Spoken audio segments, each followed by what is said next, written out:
अष्टांग हृदय आती है। काफी एस्पिरेंट्स कंफ्यूज रहते हैं कि अष्टांग हृदय है या अष्टांग संग्रह है। तो बृहत्त्रयी में चरक संहिता, सुश्रुत संहिता और अष्टांग हृदय आती है। और दूसरी जो हम स्टार्ट करने जा रहे हैं, फर्स्ट आपकी लघुत्रयी। लघुत्रयी में आती हैं माधव निदान, भाव प्रकाश और शारंगधर संहिता। ये 3 आयुर्वेदिक संहिताएं जो हैं वो आपकी लघुत्रयी में आती हैं। और आज जो हम स्टार्ट करेंगे, हम भाव प्रकाश से स्टार्ट करेंगे, which is page number 181 of your Govind Pareek. अगर आप सबके पास बुक्स हैं तो आप बुक्स को रेफर कर सकते हैं, क्योंकि मैं बुक का ही पीडीएफ आपके साथ शेयर करूंगी। उसके अलावा जो भी इंपॉर्टेंट पॉइंट्स होंगे वो आप नोट कर सकते हैं अपनी बुक में या कहीं भी सेपरेट नोटबुक में। तो भाव प्रकाश वैशिष्ट्य, page number 181 of Govind Pareek.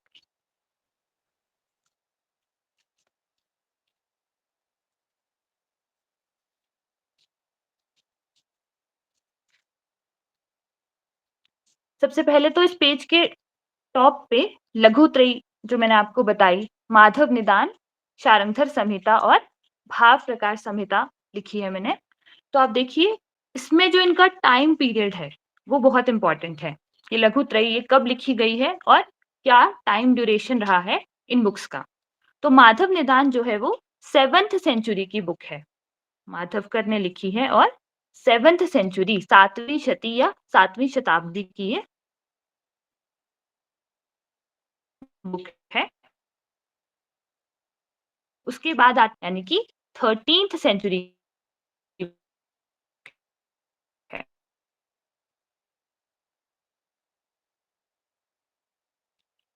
और फिर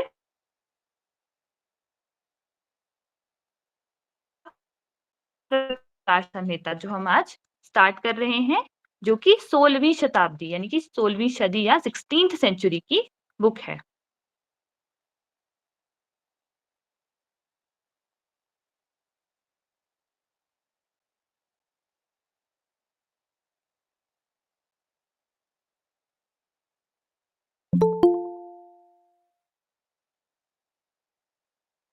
तो क्लियर है। तो लेखक जो है वो इसके आचार्य भाव मिश्र हैं। भाव प्रकाश नाम से ही क्लियर है, इसके लेखक कौन है? आचार्य भाव मिश्र। और इनके पिता का नाम है लटकन मिश्र। श्री लटकन मिश्र के पुत्र हैं भाव मिश्र, जिन्होंने भाव प्रकाश संहिता लिखी है। और कौन सी शताब्दी में? 16वीं सदी में।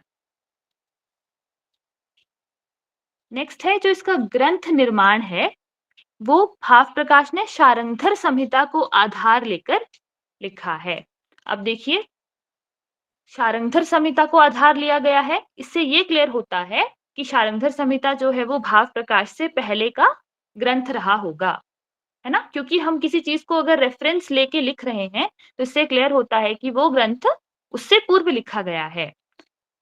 तो शारंगधर संहिता जो कि 13th सेंचुरी में लिखी गई थी, उसी को आधार मानकर भाव प्रकाश संहिता लिखी गई है, जो कि 16वीं सदी में लिखी है।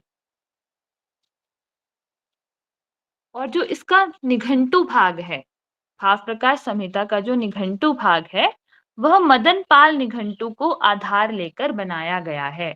तो ये क्वेश्चन काफी बार पूछा जाता है कि जो निघंटु भाग है या जो निघंटु रेफरेंस है वो भाव प्रकाश ने कहाँ से ली है? तो मदन पाल निघंटु को आधार मानकर ली गई है।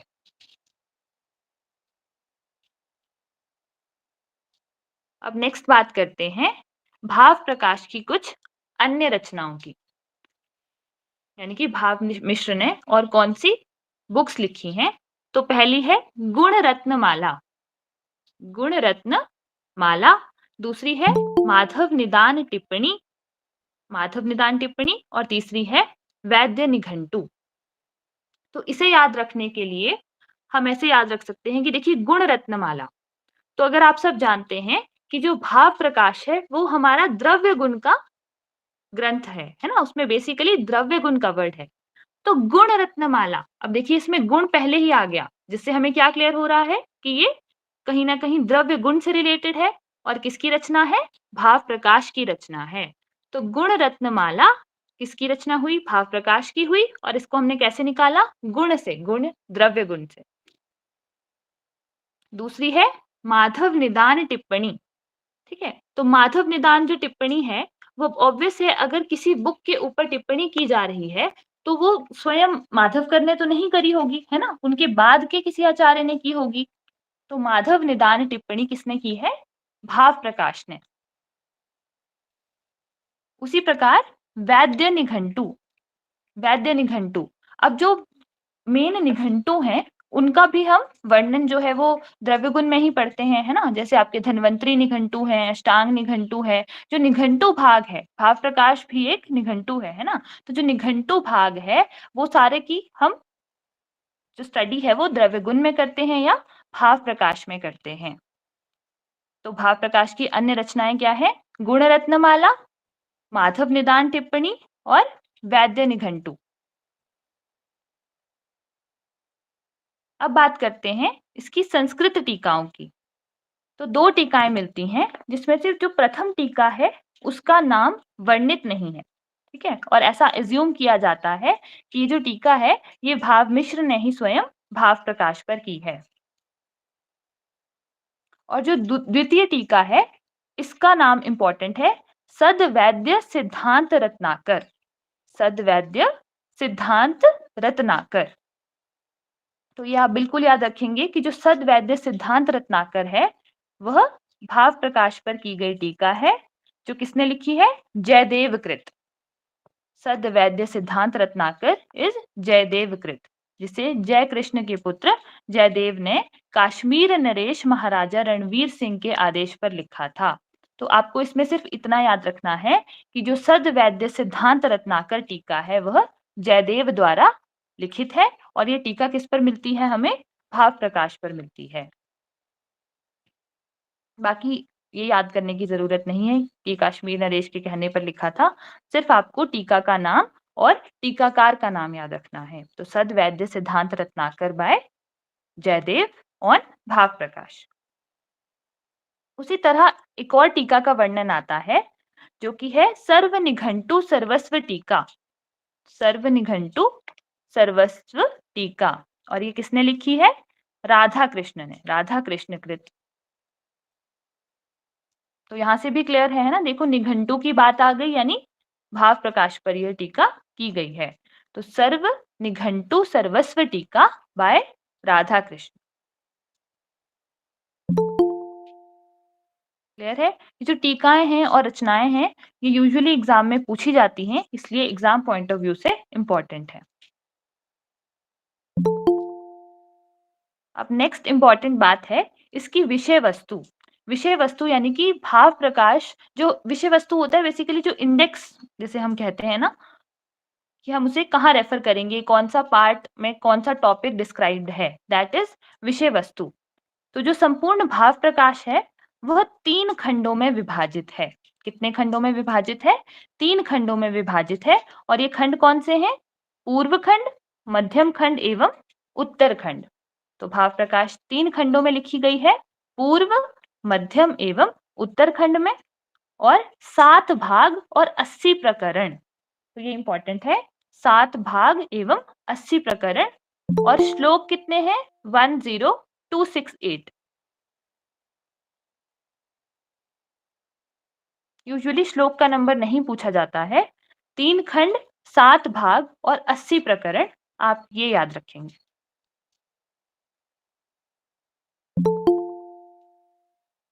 क्लियर है यहां तक?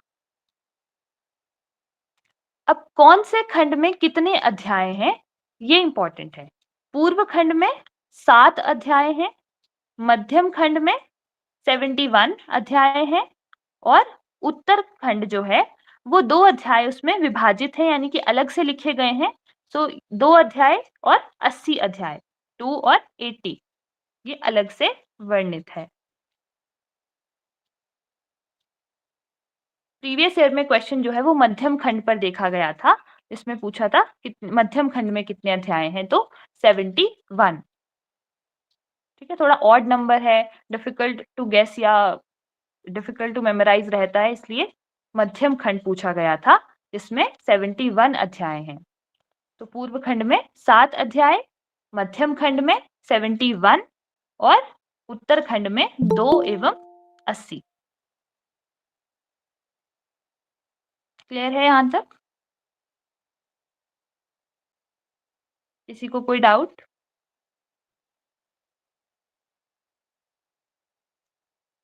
अब इसके नेक्स्ट पेज पे आते हैं। जो इसका विषय विभाग है, विषय विभाग यानी कि जिन खंडों की हमने बात की, पूर्व, मध्यम और उत्तर खंड, उसमें कौन-कौन से टॉपिक्स डिस्क्राइब्ड हैं या कौन-कौन से विषयों का वर्णन किया गया है। तो जो पूर्व खंड है, उसमें क्या मिलता है? आयुर्वेद का अवतरण। आयुर्वेद अवतरण। तो ये क्वेश्चन यूजुअली पूछा जाता है कि आयुर्वेद अवतरण जो है वो कौन से खंड में डिस्क्राइब्ड है? तो पूर्व खंड में डिस्क्राइब्ड है। आयुर्वेद अवतरण, मान प्रकरण, मान, ठीक है, जो मेजरमेंट है। पंचकर्म, लोक, सृष्टि, गर्भ उत्पत्ति, दिनचर्या, ऋतुचर्या एवं निघंटु भाग का वर्णन मिलता है। तो इसमें आप आयुर्वेद अवतरण बिल्कुल याद रखेंगे। मान इंपॉर्टेंट है।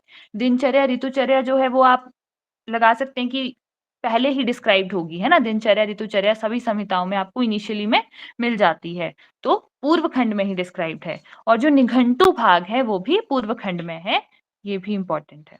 तो निघंटु भाग का वर्णन जो है वो भी पूर्व खंड में है। तो पूर्व खंड में आयुर्वेद अवतरण, मान, गर्भ उत्पत्ति भी इंपॉर्टेंट है। लोक, सृष्टि और गर्भ उत्पत्ति, दिनचर्या, ऋतुचर्या एवं निघंटु भाग का वर्णन जो है वो भाव प्रकाश के पूर्व खंड में मिलता है। फिर बात करते हैं मध्यम खंड की। तो मध्यम खंड में क्या है? चिकित्सा प्रकरण, निदान, लक्षण और संप्राप्ति। अब देखिए ये बेसिकली डिजीज से रिलेटेड आ गया, क्योंकि चिकित्सा, निदान, लक्षण, संप्राप्ति ये किस में होंगे? ये डिजीज कंडीशन में होंगे। तो मध्यम खंड जो है वो चिकित्सा से रिलेटेड है, ऐसा आप याद रखेंगे। और जो उत्तर खंड है उसमें रसायन एवं वाजीकरण का वर्णन मिलता है। उत्तर खंड में रसायन एवं वाजीकरण का वर्णन मिलता है।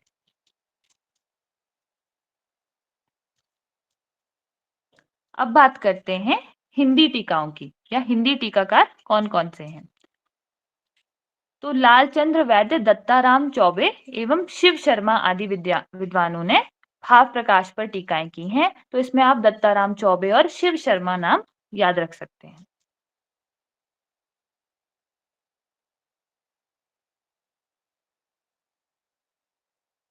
अब बात करते हैं भाव प्रकाश का योगदान, यानी कि जो बेसिक वैशिष्ट्य, और यहाँ से जो वेरी वेरी इंपॉर्टेंट पार्ट है वो स्टार्ट होता है। ठीक है, तो इसे आप बिल्कुल ध्यान देंगे, क्योंकि यहाँ पे डिस्क्राइब्ड हर लाइन से क्वेश्चन बनने की संभावना रहती है। ठीक है, तो ये जो फर्स्ट लाइन है ये काफी बार पूछी गई है कि जो केदारी कुल्या न्याय है उसका वर्णन किसने किया है? तो भाव मिश्र ने या भाव प्रकाश ने। केदारी कुल्या न्याय, केदारी कुल्या न्याय जो है वो बेसिकली धातु पोषण से रिलेटेड जो न्याय है उसमें बताया गया है। ठीक है, कि धातुओं का पोषण किस न्याय के द्वारा बताया है? इन्होंने केदारी कुल्या न्याय के द्वारा बताया है। उसी प्रकार कुछ अन्य न्याय भी हैं, जैसे क्षीर दधी न्याय, जो कि दृढ़ बल ने बताया है। क्षीर दधी न्याय जो कि दृढ़ बल ने बताया है। अब इसे याद रखने के लिए आप ऐसा एज्यूम कर सकते हैं कि देखिए क्षीर, क्षीर क्या होता है? दूध होता है, और दही इज कर्ड या योगर्ट, है ना? तो क्षीर से जब दधी बनता है तो वो कैसा होता है? ज्यादा गाढ़ा होता है, दृढ़ होता है ना? इसलिए क्षीर दधी दृढ़ है ना? क्षीर से जब दधी बनता है तो कैसा हो जाता है? वो एकदम दृढ़ हो जाता है। इसलिए क्षीर दधी न्याय का वर्णन दृढ़ बल द्वारा कृत है। क्लियर है? क्षीर दधी न्याय बाय दृढ़ बल। नेक्स्ट आता है एक काल धातु पोषण न्याय। एक काल धातु पोषण न्याय बाय अरुण दत्त। ठीक है, कि एक काल में सभी धातुओं का पोषण हो रहा है, ऐसा कौन मानता है? अरुण दत्त मानते हैं। अब इसे आप ऐसा याद रख सकते हैं कि देखिए अरुण जो है वो किसी एक व्यक्ति का नाम है ना? अरुण एक व्यक्ति का नाम है, तो एक काल धातु पोषण न्याय बाय अरुण दत्त। तो यहाँ हमने बेसिक 3 न्याय की बात करी। केदारी कुल्या न्याय, भाव मिश्र ने बताया। क्षीर दधी न्याय, क्षीर से दधी बना तो वो दृढ़ हो गया, इसलिए दृढ़ बल। और एक काल धातु पोषण न्याय, तो हमने कहा कि जो अरुण है वो एक व्यक्ति है, इसलिए अरुण दत्त ने एक काल धातु पोषण न्याय का वर्णन किया है। क्लियर है? नेक्स्ट लाइन भी वेरी इंपॉर्टेंट।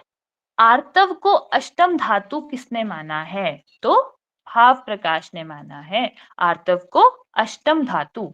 यूजुअली सभी आचार्य 7 धातुओं का वर्णन करते हैं, रस, रक्त, मांस, मेद, अस्थि, मज्जा एवं शुक्र, है ना।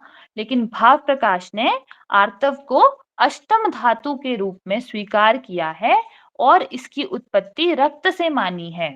ठीक है, आर्तव की उत्पत्ति किससे मानी है? रक्त से मानी है। जबकि अगर हम आचार्य चरक की बात करें तो चरक ने आर्तव को रस की उपधातु बोला है, रस धातु की उपधातु।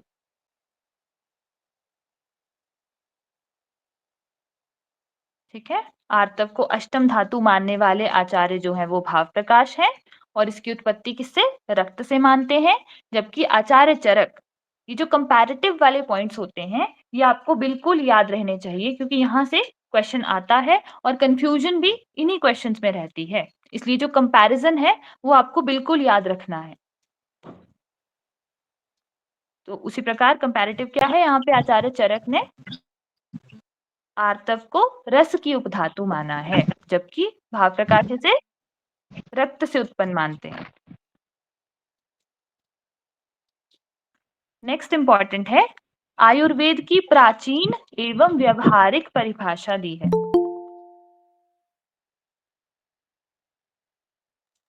आयुर्वेद की प्राचीन एवं व्यवहारिक परिभाषा, तो व्यवहारिक परिभाषा किसने दी है? ये भी क्वेश्चन है कि आचार्य भाव प्रकाश ने। तो आयुर्वेद की व्यवहारिक परिभाषा का वर्णन भाव प्रकाश ने किया है और आगे आने वाले पेज में हम पढ़ेंगे कि ये व्यवहारिक परिभाषा क्या है। नेक्स्ट इज ओज को अग्नि सौम्य माना है। ये भी बहुत इंपॉर्टेंट है, काफी बार पूछा गया क्वेश्चन है कि ओज को अग्नि सोमात्मक किसने माना है? भाव प्रकाश ने। बाकी आचार्य ओज को सौम्य मानते हैं, है ना, लेकिन भाव प्रकाश ने क्या कहा है कि ओज कैसी है? अग्नि सौम्य, यानी कि दोनों महाभूत बताए हैं, अग्नि एवं सोम, और इसकी मात्रा अष्ट बिंदु बताई है। तो मात्रा यूजुअली आपको याद होती है ना, अष्ट बिंदु है जो कि पर ओज है, जो आपकी हृदय में स्थित ओज है उसे पर ओज बोला है, और जो आपके शरीर में है वो है अपर ओज, जो कितनी होती है? अर्धांजलि, आधी अंजलि। और ये अंजलि जो है वो जो स्वपुरुष, मतलब जिस पुरुष की बात हो रही है उसकी खुद की अंजलि, अंजलि बनती है दोनों हाथों को इकट्ठा जोड़ने से, है ना। तो दोनों हाथों को इकट्ठा जोड़ने से जो अंजलि में जितनी मात्रा होती है उसे एक अंजलि कहा है, और जिस पुरुष की बात हम कर रहे हैं उसकी स्वयं की अंजलि प्रमाण। तो जो अपर ओज है वो अर्ध अंजलि है, या आप लिख सकते हैं, नोट कर सकते हैं एक्स्ट्रा पॉइंट में, कि जो पर ओज है वो हृदय में स्थित है और कितनी है? अष्ट बिंदु है। और जो अपर ओज है वो पूरे शरीर में स्थित है और अर्ध अंजलि है। और अंजलि किसकी? जिस पुरुष की हम बात कर रहे हैं उसकी स्वयं की अंजलि प्रमाण। और अंजलि कैसे बनती है? दोनों हाथों को इकट्ठा जोड़ने से। तो ओज की मात्रा अष्टबिंदु बताई है और ओज को अग्नि सौम्य बताया है। नेक्स्ट है, शुक्र, रक्त एवं पुरीष में विशेष रूप से जीवन की स्थिति मानी है। तो देखिए, जीवन की स्थिति किसमें मानी है? शुक्र, रक्त एवं पुरीष में।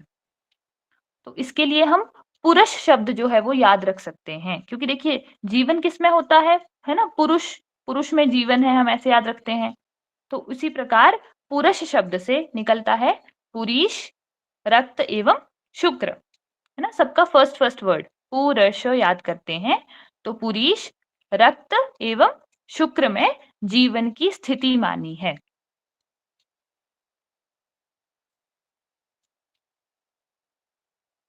नेक्स्ट है सूतिका काल 1.5 का बताया है, यानी कि अप्रोक्सीमेटली 45 डेज। तो ये जो है ये मैक्सिमम आचार्य जो सूतिका काल है वो 1.5 महीने का ही बताते हैं, अप्रोक्सीमेटली 45 डेज का ही मानते हैं। Next very very very important, काफी बार इससे क्वेश्चन पूछा जाता है, अष्टवर्ग का वर्णन और उसके प्रतिनिधि द्रव्य। तो ये आपको बिल्कुल याद होना चाहिए कि जो अष्टवर्ग का विस्तृत वर्णन है वो भाव प्रकाश ने किया है, और उससे भी ज्यादा इंपॉर्टेंट उसके प्रतिनिधि द्रव्य हैं जो इस पेज के टॉप पर लिखे हैं। आप सब इसे नोट कर लें, और यहाँ से क्वेश्चन फॉर श्योर किसी ना किसी कॉम्पिटिटिव एग्जाम में या एआईए पीजीटी में आपको देखने को मिलेगा ही मिलेगा। तो पहला है जीवक और ऋषभक, और उसका जो प्रतिनिधि है वो है विदारी कंद। जीवक एवं ऋषभक, ये जो पेज के टॉप पर लिखे हैं ये आप नोट कर सकते हैं। जीवक और ऋषभक, विदारी कंद, मेदा महामेदा, शतावरी, काकोली क्षीर काकोली, अश्वगंधा, और रिद्धि वृद्धि का प्रतिनिधि है वाराही कंद। ये बहुत ज्यादा इंपॉर्टेंट पॉइंट है।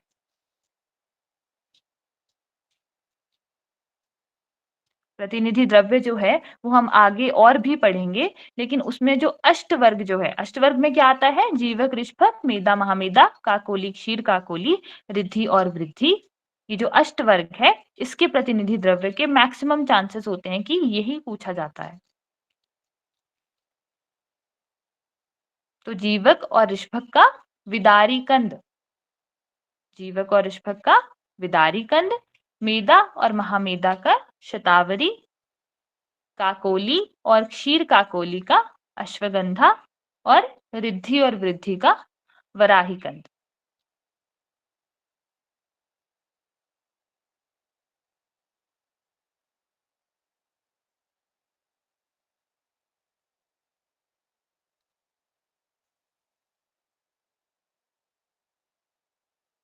क्लियर है?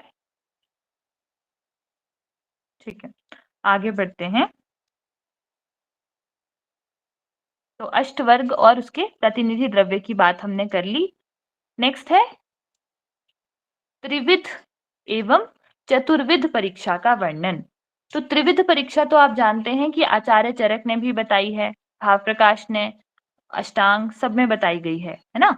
दर्शन, स्पर्शन एवं प्रश्न, दर्शन, स्पर्शन एवं प्रश्न परीक्षा। लेकिन जो चतुर्विध परीक्षा है, वेरी वेरी वेरी इंपॉर्टेंट, जो चतुर्विध परीक्षा है वो आचार्य भाव प्रकाश ने बताई है। और इस चतुर्विध परीक्षा के अंतर्गत क्या क्या आता है, नेत्र, नाड़ी, मूत्र एवं जिह्वा। नेत्र, नाड़ी, मूत्र एवं जिह्वा, ये भी आपको बिल्कुल याद होना चाहिए। चतुर्विध परीक्षा के अंतर्गत क्या क्या आता है, नेत्र, नाड़ी, मूत्र एवं जिह्वा।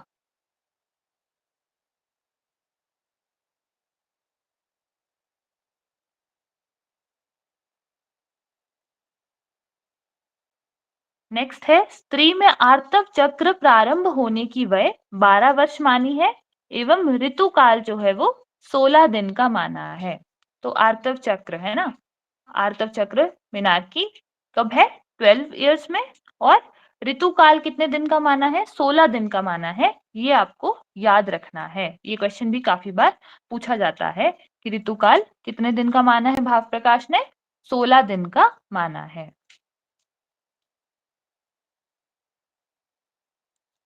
नेक्स्ट है वात व्याधि के समान ही पित्तज व्याधियों एवं कफज व्याधियों का स्वतंत्र रूप से वर्णन मिलता है। ठीक है, आचार्य चरक ने जो है वो वात व्याधि चिकित्सा करके वात व्याधियों को काफी डिटेल में डिस्क्राइब किया है, जबकि जो नानात्मज व्याधियां हैं उनका सिर्फ नाम स्वरूप वर्णन किया है। लेकिन यहाँ जो है वो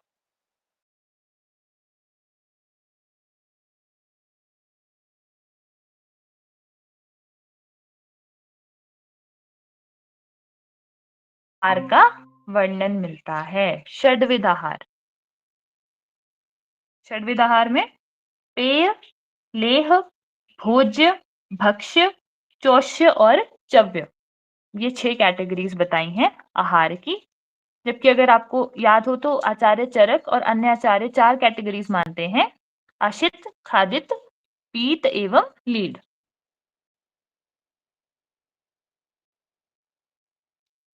लेकिन आपको ये याद रखना है कि जो षड्विध आहार है, अगर नाम आप ना भी याद रख सकें, तो जो षड्विध आहार है, उसका वर्णन भाव प्रकाश में मिलता है।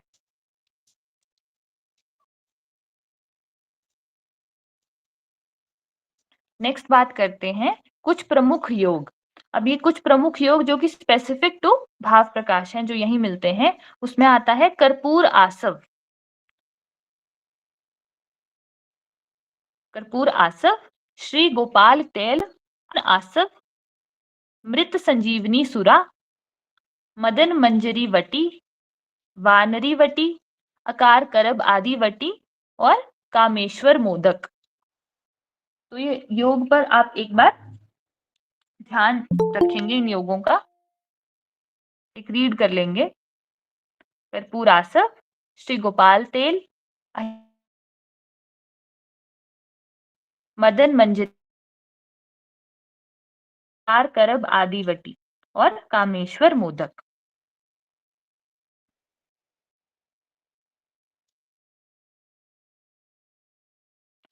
नेक्स्ट आता है स्त्री की योनि में 3 नाड़ियों की स्थिति बताई है। यहां से भी क्वेश्चन बहुत बार पूछा जाता है कि स्त्री की योनि में जो 3 नाड़ियों की स्थिति बताई है, उन नाड़ियां वो कहाँ उपस्थित है और उन पर वीर्यपात से किस लिंग की उत्पत्ति होती है। ये क्वेश्चन भी काफी बार कॉम्पिटिटिव एग्जाम्स में पूछा जाता है। तो स्त्री की योनि में 3 नाड़ियों की स्थिति बताई है। पहली है समीरणा, दूसरी है गौरी और तीसरी है चंद्रमासी नाड़ी। तो जो समीरणा नाड़ी है, उसे मदनात पत्र में यानी कि भग शिश्निका में माना गया है। कहाँ उत्पत्ति है इसकी? मदनात पत्र या भग शिश्निका में।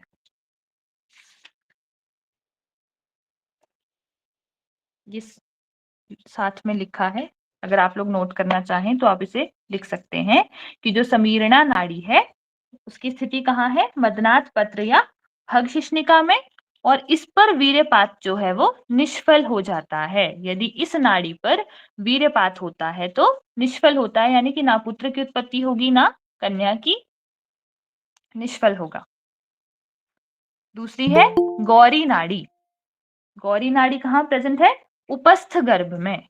उपस्थ गर्भ यानी कि जो योनि की गहराई में है, उपस्थ गर्भ योनि की में कौन सी नाड़ी है? गौरी नाड़ी है। और इस पर वीर्यपात से पुत्र की उत्पत्ति होती है। गौरी नाड़ी पर वीर्यपात होने से पुत्र की उत्पत्ति होती है। देन इज चंद्रमसी नाड़ी, जो कि कंदर्प देह, कंदर्प गेह या योनि नलिका में प्रेजेंट है और इस पर वीर्यपात से कन्या की उत्पत्ति होती है। अगर इसकी लोकेशन आप याद ना भी रख सकें, तब भी आपको ये याद रखना है कि किस पर वीर्यपात होने से किस लिंग की उत्पत्ति होती है। समीरणा नाड़ी पर वीर्यपात निष्फल होता है, गौरी नाड़ी पर वीर्यपात से पुत्र की उत्पत्ति होती है और चंद्रमसी नाड़ी पर वीर्यपात से कन्या की उत्पत्ति होती है।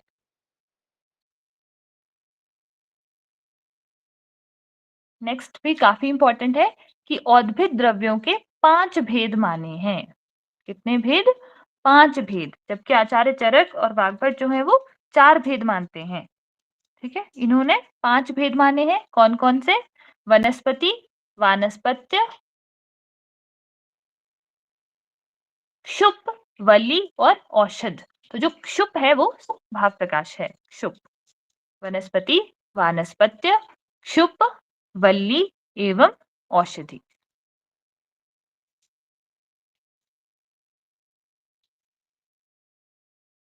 तो औद्भिद द्रव्यों के 5 भेद, जबकि आचार्य चरक ने 4 भेद, उन्होंने क्षुप नहीं माना है। नेक्स्ट ये जो लास्ट लाइन है, पहले ये पढ़ लेते हैं कि 5 वकार कहे हैं महाभूत के लिए, यानी कि वकार यानी कि जो पांचों महाभूत हैं उनका जो इनिशियल लेटर है वो व से स्टार्ट है, व। ये थोड़ा राइटिंग मिस्टेक है, ये वियत है। ये जो विशद लिखा है यहाँ, ये वियत है। वियत, वियत। वियत वायु, वहिनी, वारी एवं वसुंधरा। सीक्वेंस में ही है आपका आकाश, वायु, अग्नि, जल, पृथ्वी। आकाश को वियत कहा है, वायु आप जानते हैं, अग्नि को वहिनी कहते हैं, जल को वारी और पृथ्वी को वसुंधरा। तो इसे पंचवकार कहा। पंचवकार। तो पंचवकार महाभूतों के लिए किसने कहे हैं? तो आचार्य भाव प्रकाश ने कहे हैं। ये भी क्वेश्चन इंपॉर्टेंट है। पंचवकार है विशद, वायु, सॉरी वियत, वायु, वहिनी, वारी और वसुंधरा।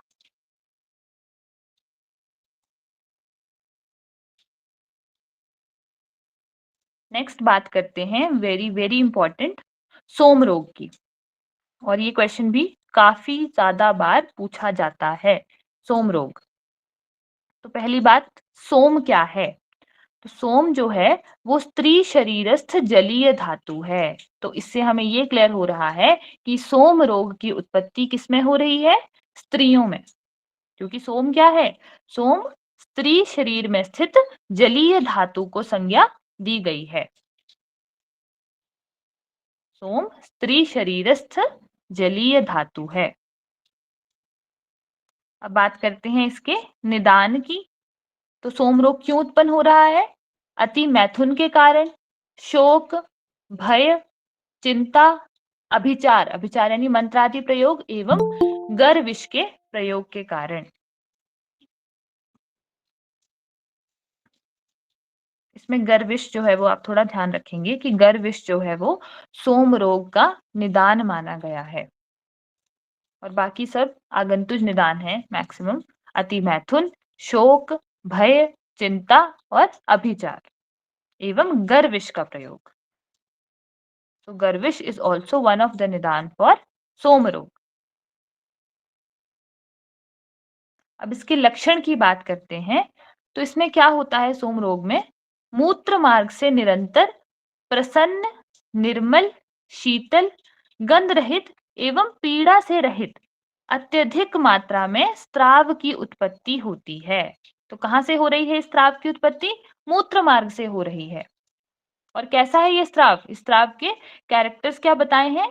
प्रसन्न, निर्मल, शीतल, गंध रहित एवं पीड़ा से रहित।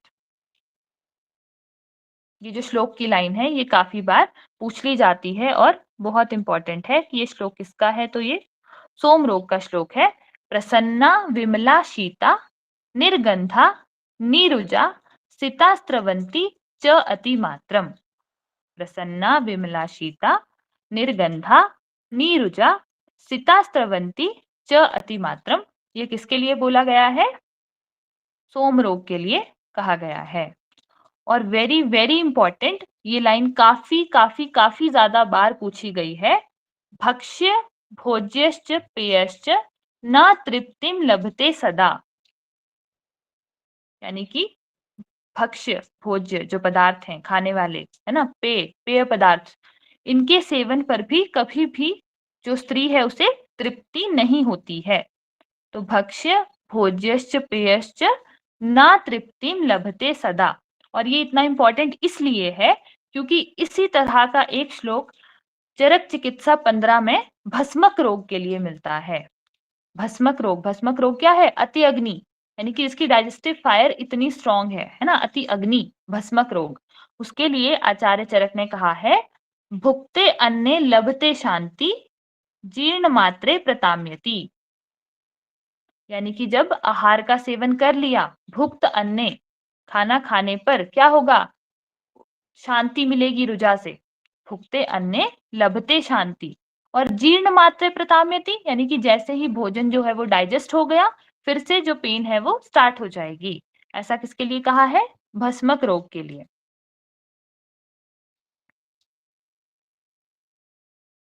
आचार्य चरक ने चरक चिकित्सा 15 में गृहिणी रोग चिकित्सा में भस्मक रोग का वर्णन करते हुए कहा है, भुक्ते अन्ने लभते शांति, जीर्ण मात्रे प्रताम्यति। और उसी से मिलता जुलता क्योंकि ये श्लोक लगता है कि देखो भक्ष्य भोज्य पेय पदार्थ से तृप्ति नहीं हो रही है, ये भाव प्रकाश ने सोम रोग के लिए कहा है। ये आप बिल्कुल याद रखेंगे। जैसे कि मैंने आपको पहले भी कहा कि जो कंपैरेटिव है वो आपको साथ साथ याद करना है, क्योंकि ऐसे पॉइंट्स जो है वो कंफ्यूजन क्रिएट करते हैं और चांसेस होते हैं कि हम उसे गलत कर दें। इसलिए जो कंपैरिजन है वो हम साथ साथ पढ़ते जाएंगे।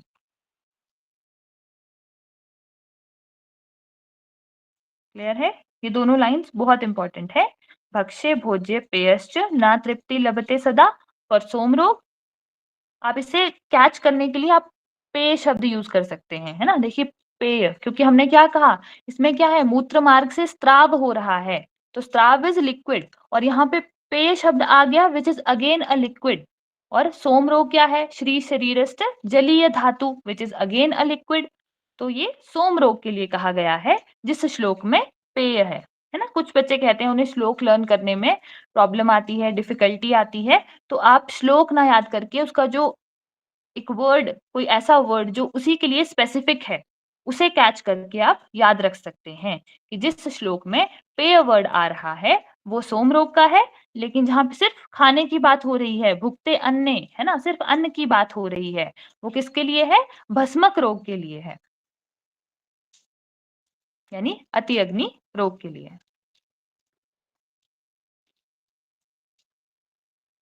इसका जो है वो एक ही भेद है आचार्य शारंगधर के अनुसार।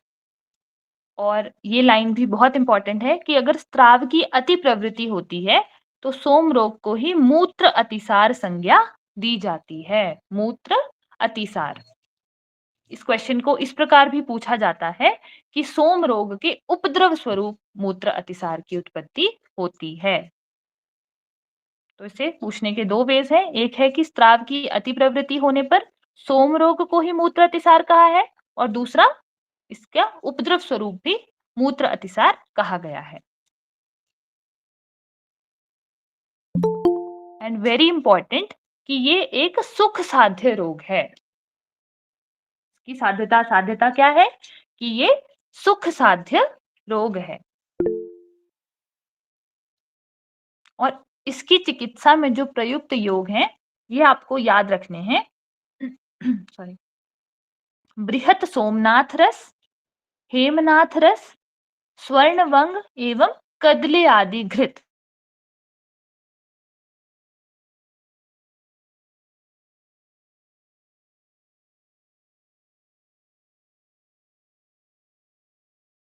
प्रयोग किया जाता है। कदले आदि घृत आप बिल्कुल याद रखेंगे। कदली कहते हैं केले के फल को, ठीक है? कदली होता है केले का फल, और कदली आदि घृत का यूज जो है वो सोम रोग में किया जाता है, या मूत्र अतिसार जो उसका उपद्रव स्वरूप है उसमें किया जाता है। कच्चा केले का सेवन और नंगे सिर एवं पांव पैदल चलना। अब देखिए ये क्या है, पैदल चलना, है ना? ये एक मतलब फैक्टर है जो उन्होंने बताया है कि पैदल चलने की बात आई है। ये कोई मेडिसिन नहीं है, ये एक व्यवहारिक चिकित्सा है। तो कच्चे केले का सेवन करने को बताया है और नंगे सिर एवं पांव पैदल चलने को कहा है। तो ये किसकी चिकित्सा में है? मूत्रातिसार या सोम रोग की चिकित्सा में। तो इसमें आप कदले आदि घृत बिल्कुल याद रखेंगे, और पैदल चलना किसकी चिकित्सा है? नंगे सिर पैर पैदल चलना सोम रोग की।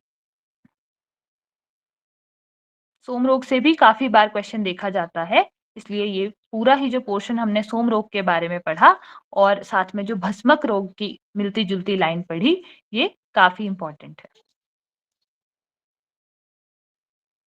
नेक्स्ट है, भाव प्रकाश ने कषाय द्रव्यों में मधु को श्रेष्ठ बताया है। तो सभी कषाय द्रव्यों में कौन सा श्रेष्ठ है? मधु सर्वश्रेष्ठ है।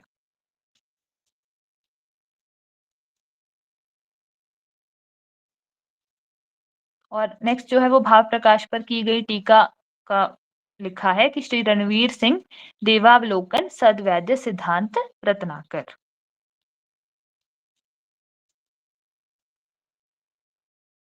नेक्स्ट आता है very very important topic again, which is हरितकी के 7 भेद। तो भाव प्रकाश ने हरितकी जो है वो 7 प्रकार की मानी है और इससे भी बहुत बार क्वेश्चन देखने को मिल जाता है, जिसमें हम हरितकी के नाम यानी कि उसकी जाति वो कौन कौन से हैं, उसका आकार कैसा है और उसका प्रयोग जो है वो किस डिजीज कंडीशन में किया जाता है वो पढ़ेंगे और ये बिल्कुल याद करेंगे क्योंकि यहाँ से काफी ज्यादा बार क्वेश्चन आता है। तो पहले हम भेदों के नाम देख लेते हैं या उसकी जो जातियां हैं।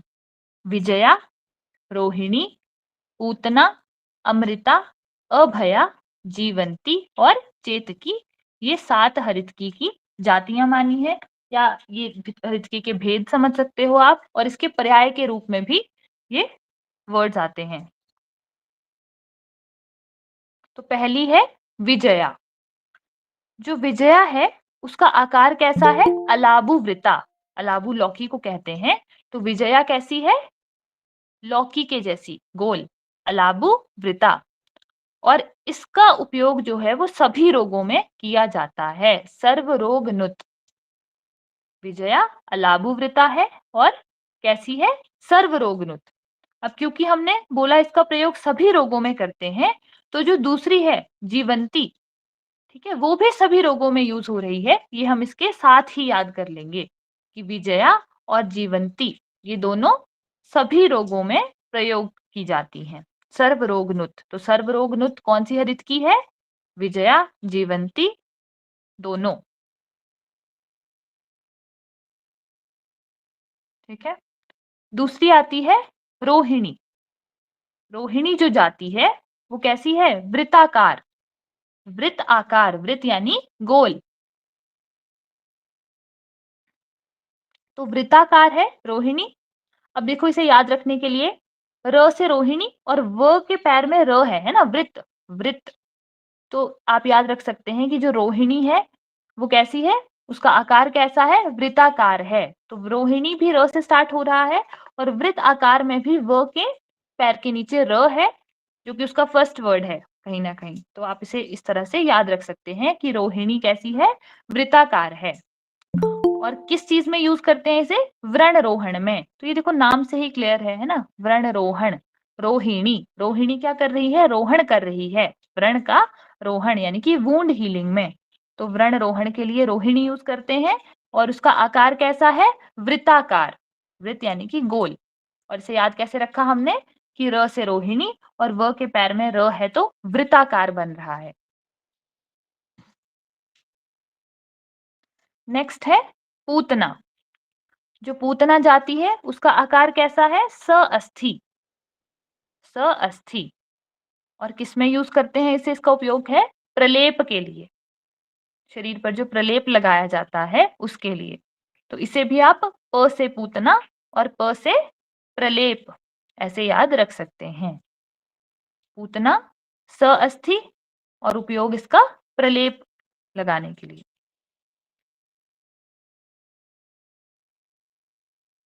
नेक्स्ट है अमृता। तो जो अमृता जाति है उसका आकार कैसा है? मांसल। जो अमृता है वो कैसी है? मांसल है और उसका प्रयोग करते हैं शोधन के लिए, शोधनार्थ। तो अमृता जाति जो है हरितकी की उसका आकार है मांसल और उसका प्रयोग किया जाता है शोधन के लिए।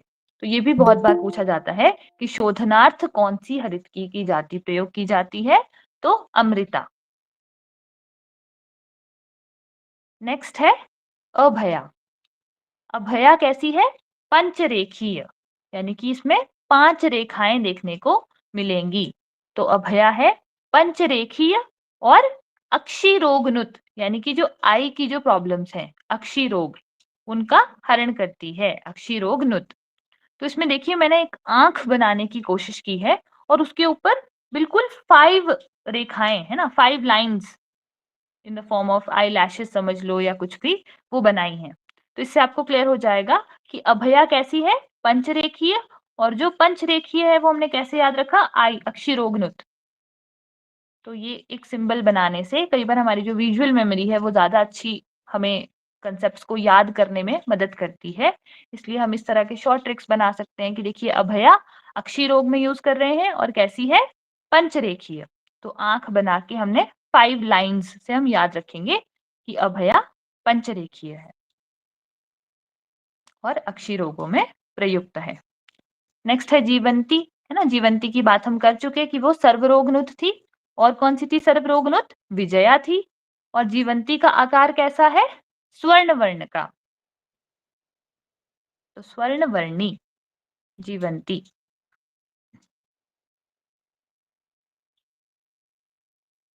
नेक्स्ट आती है चेतकी। चेतकी कैसी है? त्रिरेखा, त्रिरेखीय। तो ये आपने बिल्कुल याद रखना है, जो चेतकी है वो त्रिरेखीय है और अभया जो हमने बात करी वो पंचरेखीय थी। चेतकी त्रिरेखीय और अभया पंचरेखीय। और चेतकी का प्रयोग किसमें किया जाता है? चूर्ण रूप में। तो फिर च से चेतकी और च से ही चूर्ण रूप। तो चेतकी का प्रयोग चूर्ण रूप में किया जाता है।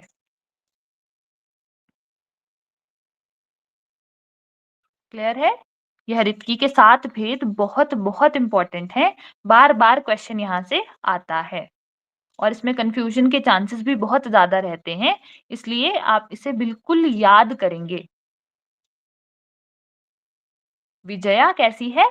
अलाभुवृता है और सभी रोगों में यूज करते हैं। दूसरी हमने सर्वरोगनुत जीवंती को बताया। फिर रोहिणी कैसी थी? वृत्ताकार और व्रणरोहण में इस्तेमाल हो रही थी। पूतना जो है वो सअस्थि है और प्रलेप, प से पूतना, प से प्रलेप में यूज होगी। अमृता जो है वो मांसल है और शोधनार्थ यूज होती है। अभया कैसी थी? पंचरेखीय थी और अक्षी रोगों में यूज होती है।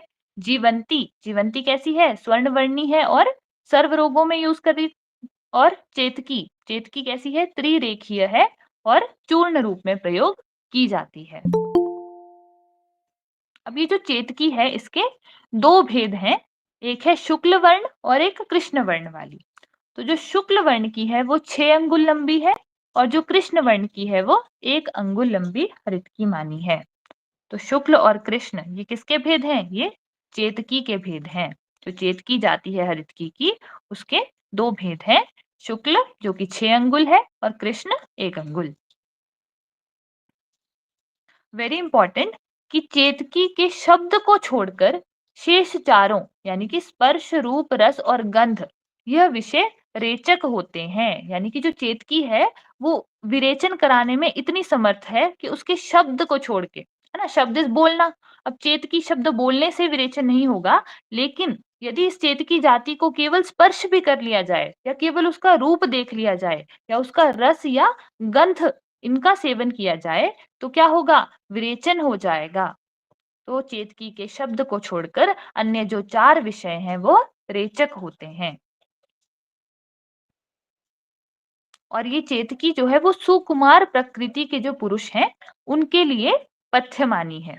जो पुरुष सुकुमार प्रकृति के हैं उन्हें चेतकी पथ्य है। और वेरी इंपॉर्टेंट कि ये जो सभी हरितकी के भेद हमने पढ़े इनमें विजया जो है वो प्रधान है। विजया जो जाति है हरितकी की वह प्रधान मानी गई है, इसलिए हमने सबसे पहले विजया की ही बात करी। क्लियर है? आई रिपीट, ये बहुत बहुत बहुत इंपॉर्टेंट है, आपको बिल्कुल याद होना चाहिए क्योंकि इससे क्वेश्चन बहुत बार क्रिएट होता है और कंफ्यूज करता है। इसलिए हमने इसे बहुत स्लोली सारी चीजों को समझते हुए पढ़ने की कोशिश करी है। नेक्स्ट बात करते हैं हरितकी में रस रहने का स्थान। अब जो हरितकी है ना उसमें कौन सा रस कौन से पार्ट में पाया जाएगा ये बताया गया है।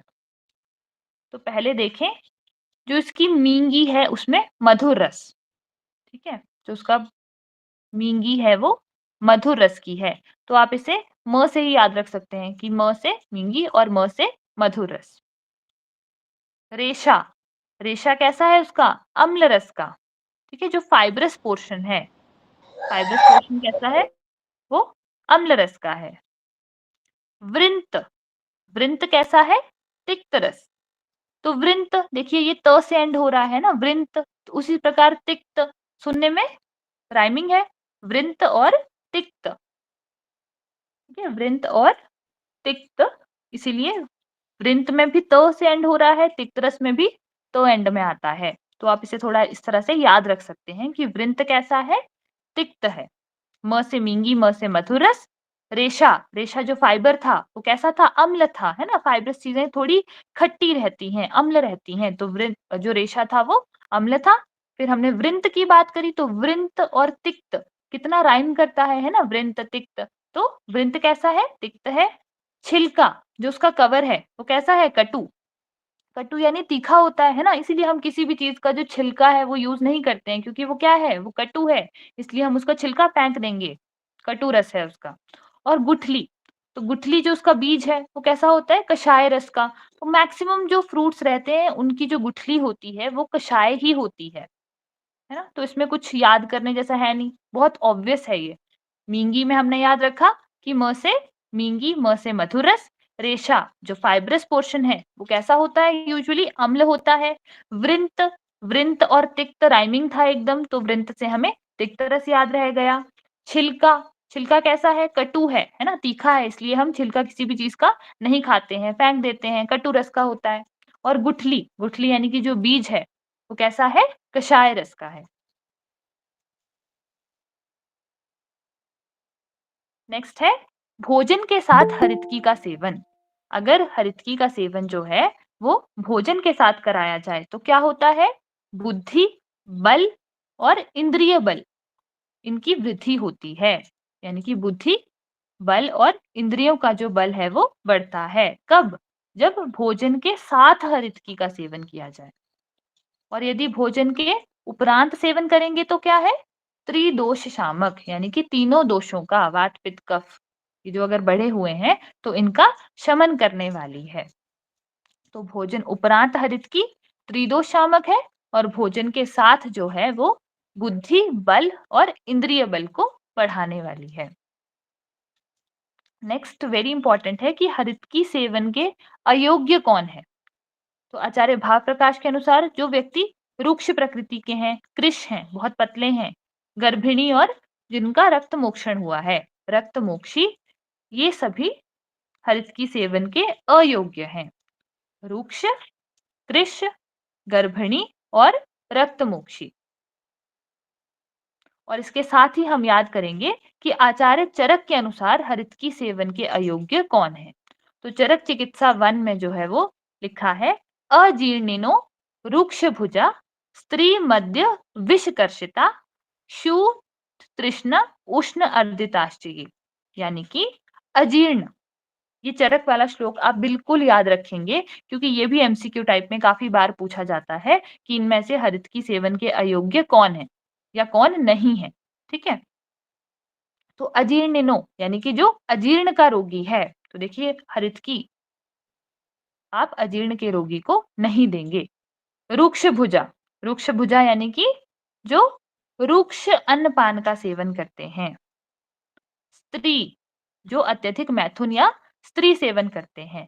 मद्य, अत्यधिक मद्य का जो लोग सेवन करते हैं। या विषकर्षिता, या जिसने विष का सेवन किया है या जो विष से पीड़ित है। उसके अलावा शु, तृष्णा और उष्णता, यानी कि भूख, प्यास और उष्णता से जो लोग पीड़ित हैं उन्हें हरितकी का सेवन नहीं कराया जाता है।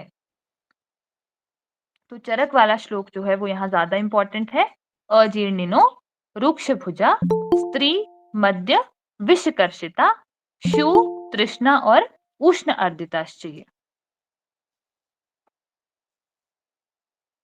क्लियर है? आचार्य भाव प्रकाश ने केवल 4 प्रकार बोले हैं, रुक्ष, कृश, गर्भिणी और रक्तमोक्षी जो व्यक्ति हैं उन्हें हरितकी का सेवन नहीं कराना है। जबकि आचार्य चरक ने अजीर्ण, रुक्ष भुजा यानी कि जो रुक्षाहार सेवन करते हैं, स्त्री सेवन, अत्यधिक मद्य का सेवन, विष से पीड़ित और क्षु, क्षुधा, तृष्णा और उष्णता से जो पीड़ित रोगी हैं उनमें हरितकी का सेवन नहीं करने को कहा है।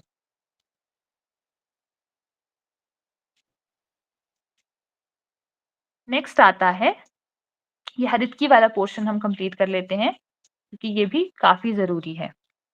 नेक्स्ट मैम ये आते फर्स्ट ईयर का है? हाँ जी, ये फर्स्ट ईयर का है क्या? नहीं फर्स्ट ईयर का नहीं है, ये हम गोविंद पारिक सेशन जो है वो कम कर रहे हैं, जिसमें हम भाव प्रकाश संहिता का जो वैशिष्ट्य है वो कवर कर रहे हैं। ये आपके okay ma'am. Competitive exam point of view से इम्पोर्टेंट है। ओके।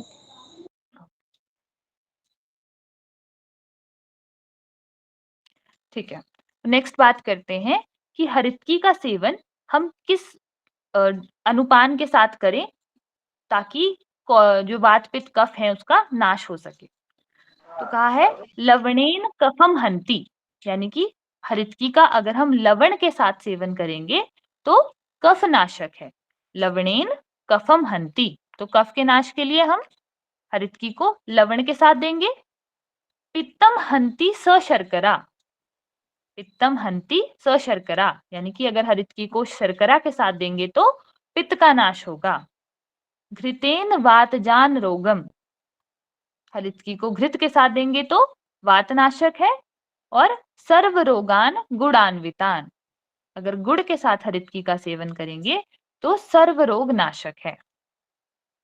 तो इसमें जो कफ के साथ लवण है, ये मतलब लवण के साथ जब हम हरितकी देंगे तो कफ का नाश करेगी, ये ज्यादा इंपॉर्टेंट है। और गुड़ के साथ सर्व दोष नाशक, क्योंकि आप बाकी आइडिया लगा सकते हैं, है ना, कि घृत के साथ देंगे तो वात का नाश होगा, शर्करा के साथ पित्त का नाश होगा, लेकिन कफ के नाश के लिए क्या है, लवण के साथ, ये इंपॉर्टेंट है।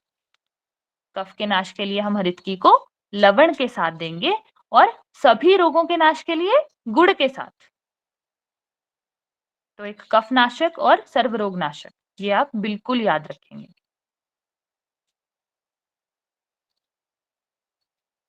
नेक्स्ट है कल्प अनुसार गुणधर्म।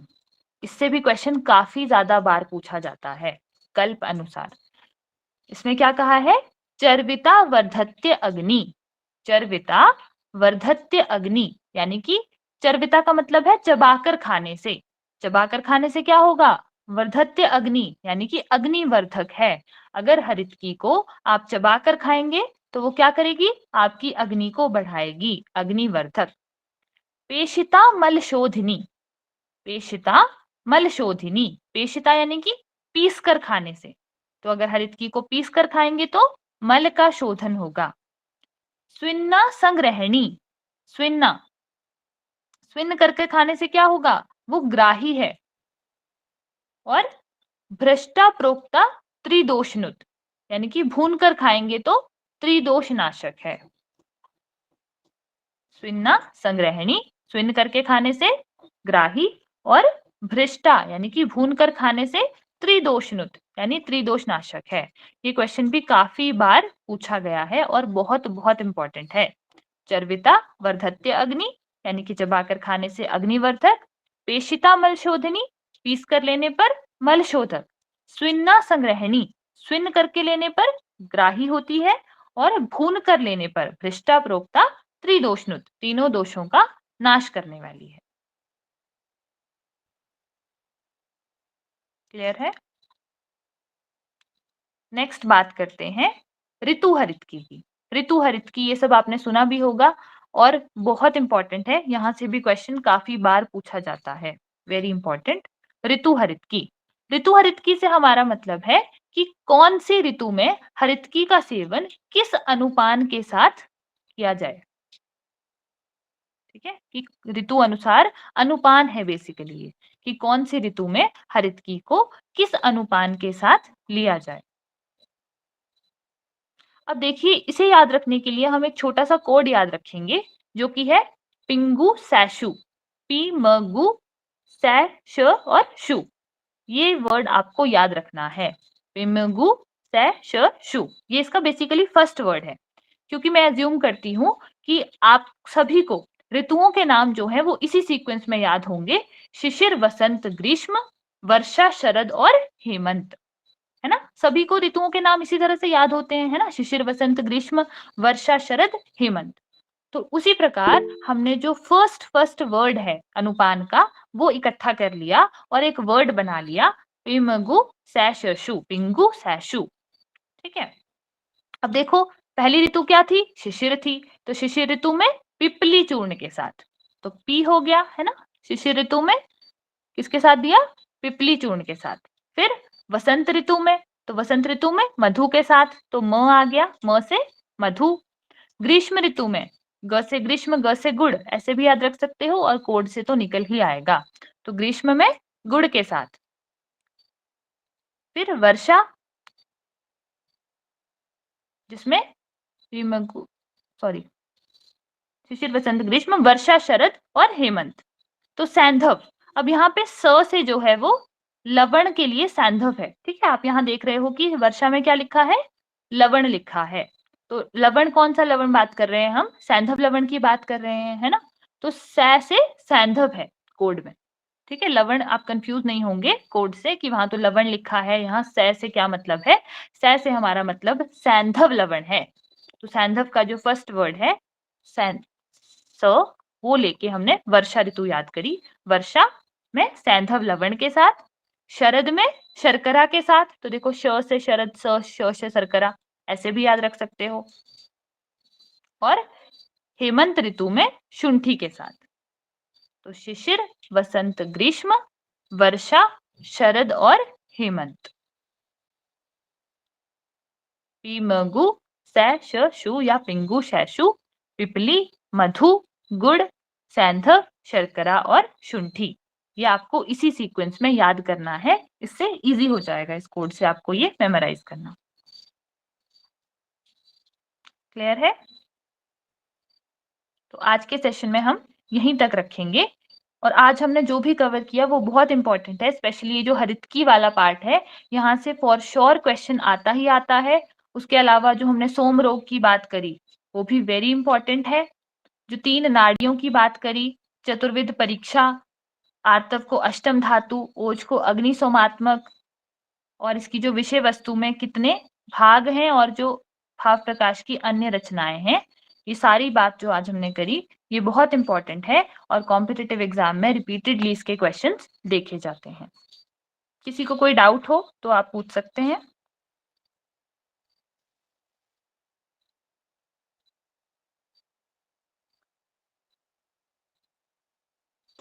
मैम इसका स्क्रीन रिकॉर्डिंग मिलेगा क्या?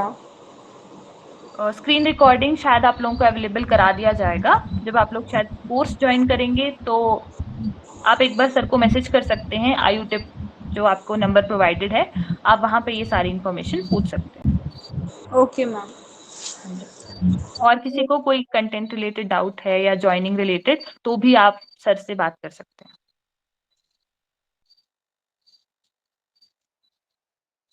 Hello. हाँ Hello. जी, Ma'am, कीजिए। I have a doubt regarding this Haritaki में रस रहने का स्थान में जो first one word is there, no? What is that? मींगी में means? मींगी मीन्स जो उसका गूदा होता है, जो उसका फ्लैशी पार्ट है ना, उसे मींगी कहते हैं। Okay, okay, okay, ma'am. Okay, और किसी को कोई डाउट?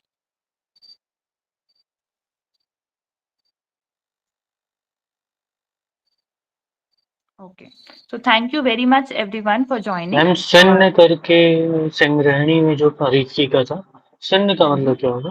स्विन का मतलब होता है स्टीम्ड। ठीक है, अगर स्टीम करके लिया जा रहा है उसे। क्लियर है? मैम लेक्चर का Yes. टाइम रहेगा डेली? 6 PM ही रहेगा, और अगर कोई चेंजेस होंगे तो आपको ग्रुप पे अपडेट कर दिया जाएगा। Okay ma'am. हाँ जी, और किसी को कोई डाउट हो?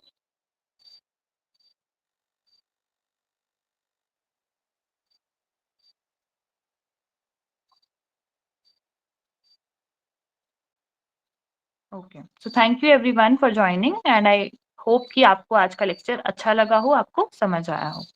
Thank you.